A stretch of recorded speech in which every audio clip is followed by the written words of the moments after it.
की मीटिंग है। लोकसभा के मद्देनजर क्या टिप्स दिए हैं आप? देखिए, लगातार हमारी तो आपको समझता है कि आप समझ सकते हैं कि कोई हमारे कार्यक्रम चल रहे हैं लगातार क्षेत्र में, और हमारे 5 साल ही चलते रहते हैं। कोई जो ये लोकसभा चुनाव है रोहतक का, इसका अपना अहम महत्व रहेगा। लोकसभा चुनाव रोहतक का निर्णय प्रदेश की राजनीति को भी दिशा देने का काम करेगा। हरियाणा में बदलाव प्रदेश में लाने के लिए बदलाव का रास्ता रोहतक लोकसभा चुनाव की नतीजे से होकर निकलेगा। और जो हरियाणा प्रदेश जो आज विकास में पिछड़ गया, एक कोई बड़ी परियोजना प्रदेश में नहीं आई, और रोहतक लोकसभा क्षेत्र के अंदर एक कोई बड़ा विकास कार्य नहीं हुआ। पिछले 10 साल में नहीं हुआ, मौजूदा सांसद के 5 साल के कार्यकाल में नहीं हुआ।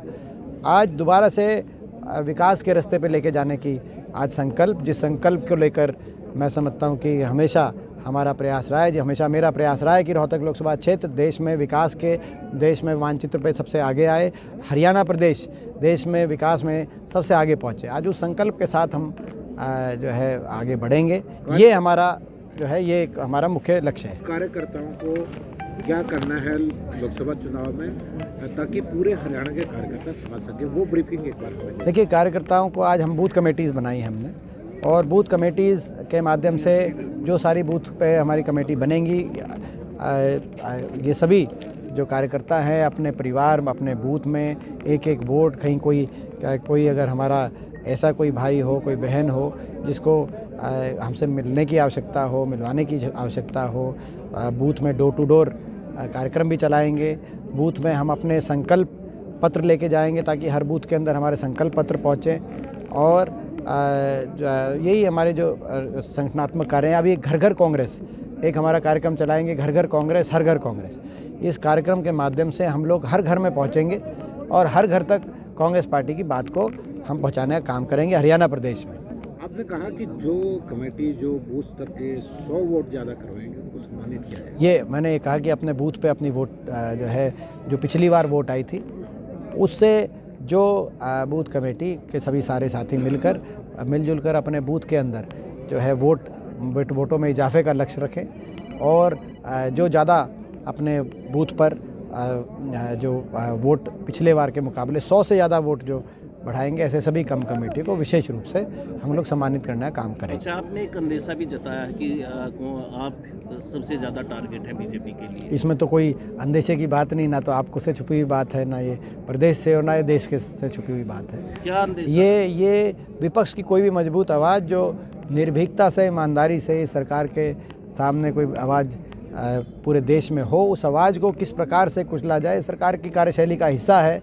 अभी आप देख सकते हैं, कहते हैं जो है ये जो रोहतक की सीट है, ये देश में एक बहुचर्चित सीट रही पिछली बार भी, और इस बार भी रोहतक की सीट पूरे देश में एक चर्चित सीट रहेगी। और वो इसीलिए सीट रहेगी क्योंकि रोहतक में पूरी संपूर्ण बीजेपी के निशाने पे ये मुझे रखने का इनकी कार्यशैली है, और करेंगे काम। मगर उससे कोई, मैं समझता हूँ कि हमारे साथ जनभावना है, इनके पास सत्ता बल है, धन बल है, इनके पास मीडिया बल भी हो सकता है, इनके पास हर तरीके का तंत्र बल भी हो सकता है, लेकिन हमारे पास जन भावना का बल है। और हमारे पास हमारा जो है, हम अपने कराए हुए, हमारे कार्यकाल में कराए हुए कामों के आधार पर लोगों के बीच में हम जा रहे हैं, तो लोगों का साथ और समर्थन हमारे साथ है।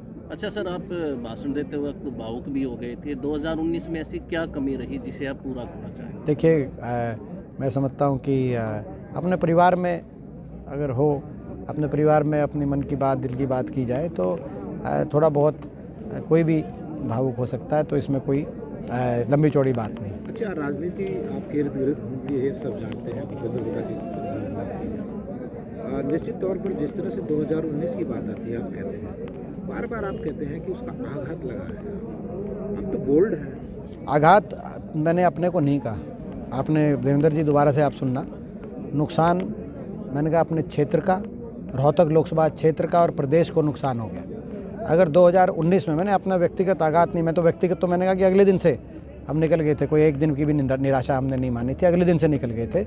लेकिन अगर वो पिछला चुनाव रोहतक लोकसभा क्षेत्र से हम जीतते तो हरियाणा के अंदर जो 3900 वोटों की कसर रह गई कांग्रेस और भाजपा के वोट शेयर में। अगर 3900 वोट कांग्रेस से ज़्यादा होती तो हम सिंगल लार्जेस्ट पार्टी बनते। तो निश्चित तौर से पिछली बार भी अगर चुनाव का नतीजा रोहतक लोकसभा क्षेत्र का कांग्रेस के पक्ष में होता तो कांग्रेस की ही सरकार हरियाणा में बनती। और वो नुकसान प्रदेश का भी हुआ, क्योंकि 5 साल तक प्रदेश में मैं समझता हूँ कि जो जिस प्रकार से विकास की तरह कार्य होने नहीं हो पाए, और वो रोहतक लोकसभा क्षेत्र का भी वो नुकसान हुआ। ये मेरी बात, ये आपने मेरी बात पूरी शायद सुनी नहीं, ये बात। भारतीय जनता पार्टी ने भी अपनी रणनीति बनानी शुरू कर दी है। आप देखा होगा कि प्रदेश अध्यक्ष यहाँ जो है 3 दिन तक डेरा डाले हुए थे। मोहन भागवत जो है जींद के अंदर 3 दिन तक। ये रोहतक और मैं समझता हूँ कि सोनीपत लोकसभा जो सीटें हैं ये भाजपा के लिए, जैसे मैंने कहा कि देश में बहुचर्चित सीटें पिछली बार भी रही थी, इस बार और भी ज़्यादा बहुचर्चित रही सीटें रहेंगी। और हरियाणा प्रदेश एक ऐसा प्रदेश है जहाँ निश्चित तौर से भाजपा ये मान के चल रही है कि यहाँ पर बदलाव, लोगों ने प्रदेश में स्तर पर बदलाव का मन बना लिया है, और इसीलिए पूरी भाजपा की मशीनरी यहाँ पे आएगी। तो इसमें कोई आश्चर्यजनक बात नहीं। भूपेंद्र सिंह हुड्डा को घेरने की कोशिश है, क्योंकि जो बड़े नेता हैं बीजेपी के वो गढ़ी सांपला किलोई में जा रहे हैं, आपके पैतृक गांव में भी गए थे। देखिए ये वो तो जाएंगे, वो तो हमने कहा कि वो जाएंगे और लगातार जाएंगे। वो तो बीजेपी वालों ने मुझे संसद के अंदर ही सबने खुल के कहा कि पूरी बीजेपी आपको निशाना पर लेके हम झोंकने का काम करेंगे। ये तो कोई, मगर मैंने कहा कि कितना ये निशाने पे हमें रख लें। जन भावना हमारे साथ है। इनके पास धन बल हो सकता है, इनके पास मीडिया बल हो सकता है, शासन बल हो सकता है, प्रशासन बल हो सकता है, तंत्र बल हो सकता है, लेकिन काम का आधार लोग देखते हैं कि रोहतक में काम कब हुआ था, हरियाणा में काम कब हुआ था। सच्चाई का, ईमानदारी का बल हमारे साथ है, लोगों की जन भावना का बल हमारे साथ है, और यही बल काफ़ी है हमारे इनका मुकाबला करने के लिए। अच्छा सर, 22 जनवरी को जब आप जाना चाहते थे, कांग्रेस जाना चाहती थी, जब बीजेपी के पास मुद्दा था, अब मना कर रहे तब बीजेपी के पास मुद्दा, मतलब आप लोगों को घेरने की। देखिए ये जहाँ तक राम मंदिर के प्रश्न की बात है, मैंने पहले भी बड़े स्पष्ट रूप से कहा था कि भगवान राम हमारे सबकी आस्था के प्रतीक हैं। भगवान राम सबके हैं। हमारा तो वो प्रदेश है जिस प्रदेश में सुबह उठ के एक दूसरे से राम राम करते हैं। हमारा वो प्रदेश है, बारिश हुई तो कहते हैं राम बरस गया। हमारा वो प्रदेश है, अगर मजदूर और किसान अपने खेत में हल अगर की शुरुआत करता है तो कहता है कि लेके राम का नाम और करो शुरुआत। कोई ट्रैक्टर में गेयर लगा के अपना, तो लेके राम का नाम, ले भाई कहीं कोई सफ़र शुरू करो तो भाई लेके राम का नाम चलो। ये वो हमारा प्रदेश है जहाँ हर व्यक्ति के अंदर राम बसा हुआ है। वो किसी में व्यक्ति में भगवान राम ने कोई भेद नहीं किया। भगवान राम सभी के हैं और सभी के आस्था का प्रतीक हैं।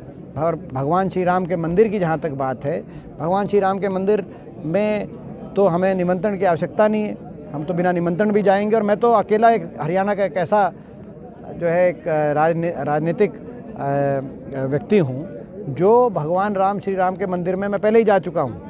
पहले ही भगवान श्री राम लल्ला के दर्शन करने मैं पिछले वर्ष हमारे विधायक नीरज शर्मा जी के साथ हम लोग गए। वहाँ पर हमने सरयू नदी में डुबकी लगा के भगवान श्री राम लल्ला के जो है कहते दर्शन किए और उनके दर्शन भी करे। हनुमानगढ़ी वहाँ पे जो है बहुत ही, मैं तो आपको भी कहूँगा, आनंद में जो है वहाँ पर अयोध्या के अंदर आपका भी दर्शन होने चाहिए, सभी के दर्शन होने चाहिए। और सभी के जो आस्था के जो प्रतीक है भगवान श्री राम, उनकी कृपा दृष्टि भी सब पे होनी चाहिए।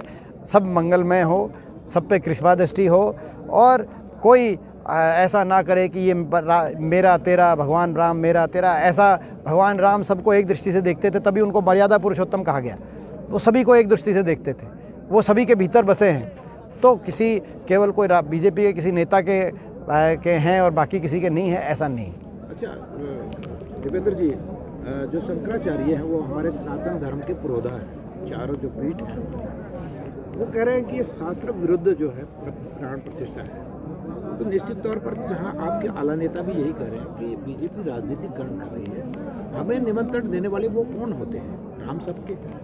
तो आप क्या मानते हैं, क्या वाकई में इस चीज़ का राजनीतिकरण है? कि क्योंकि जिस तरह से शंकराचार्य ने कहा है कि चुनाव के नज़दीक ही ऐसी क्या विपत्ति थी, कोई ऐसी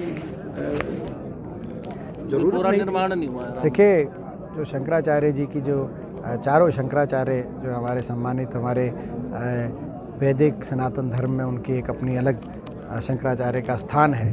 तो उनकी बातों की जो बात है, उन्होंने कुछ बातें उठाई हैं, उनको गंभीरता से, जो मैं समझता हूँ कि सभी उनकी बातों की तरफ, सभी उनकी बातों गंभीरता से सुन रहे हैं। उन्होंने कुछ बातें उठाई हैं, कुछ प्रश्न उठाए, मगर मैंने जैसे कहा, मैं इस मुद्दे पर कोई राजनीतिक मैं जो है कि मैं पक्षधर नहीं हूँ। मैं पूर्णतः भगवान श्री राम में आस्था हमारी सबकी है और भगवान सबके हैं। नहीं, आप ये एक बात आप मैंने बिल्कुल कही। ठीक है। क्या इमोशनल ब्लैकमेल करना चाहते हैं? क्योंकि जनता को चुनाव नजदीक, चुनाव भी नजदीक। क्या भर देखो, वो तो जनता सारी बात देखो देख रही है, समझ रही है। आप क्या समझते हैं? तो जनता सारी बात देख रही है, समझ रही है। बीजेपी फायदा उठाना चाहती है। सारी देखो स्वाभाविक है, सारी बात जो है आप भी देख रहे हो, जनता भी देख रही है। जो हमारे सारे शंकराचार्य जी महाराजों ने जो बात कही है वो भी जनता के बीच में आया है, तो सारे लोग देख रहे हैं, सब समझदार हैं। जी, दीपेंद्र जी, आम आदमी के साथ आपका इंडिया गठबंधन में, लेकिन हरियाणा के आम आदमी पार्टी के नेता बीजेपी से मिले हुए के आरोप लगाते हैं आपसे, आज जो है, और कहते हैं कि ये लोग भ्रष्टाचारी हैं। क्या देखिए, आम आदमी के जो नेता हैं हरियाणा के, अभी मैं धन्यवाद करता हूँ चौधरी निर्मल सिंह जी का, चित्रा जी का, क्योंकि वो उनके ऐसे थे जिनकी जो सबसे ज़्यादा वोट प्रतिशत अगर किसी की आई थी आम आदमी पार्टी में, उन्हीं की आई थी। वो जो कांग्रेस पार्टी में और हुड्डा साहब के नेतृत्व में आए और ये बात कह के आए कि केवल कांग्रेस पार्टी हरियाणा में एक विकल्प है, हुड्डा साहब भी विकल्प है, इस भावना से जो कांग्रेस पार्टी में शामिल हुए और उनके साथ साथ आम आदमी पार्टी के सैकड़ों पदाधिकारी पूरे प्रदेश के शामिल हो गए। ये एक मैं समझता हूँ कि एक अपने आप में कुछ कह रही है ये बात, आपके प्रश्न का जवाब दे रही है बात। अच्छा, एक अंतिम प्रश्न आपसे जानना चाहेंगे कि जिस तरह से कल दिल्ली में आम आदमी पार्टी की और इंडिया गठबंधन की आपकी बात हुई, सौहार्दपूर्ण हुई है, अच्छे नतीजे पर गई है, लेकिन जहाँ तक समाजवादी पार्टी की बात है, उन्होंने गंभीर आरोप लगा दिए हैं कि कांग्रेस पार्टी धोखा करती है। ऐसा ही तो मध्य प्रदेश के चुनाव। देखिए, मैं समझता हूँ इंडिया गठबंधन में आपस में बातचीत चल रही है और जो है सभी बातचीत का निष्कर्ष पे पहुँचेगी, भी बहुत समय है। आपको पता है गठबंधन कई बार गठबंधन कम ज़्यादा होता है और आखिर में गठबंधन, मैं पूरा विश्वास है कि राष्ट्रीय स्तर पे इंडिया का गठबंधन सही रहेगा और ये बातें निष्कर्ष पे पहुँचेंगी। आप सब भी वैसे खाना जो है यहाँ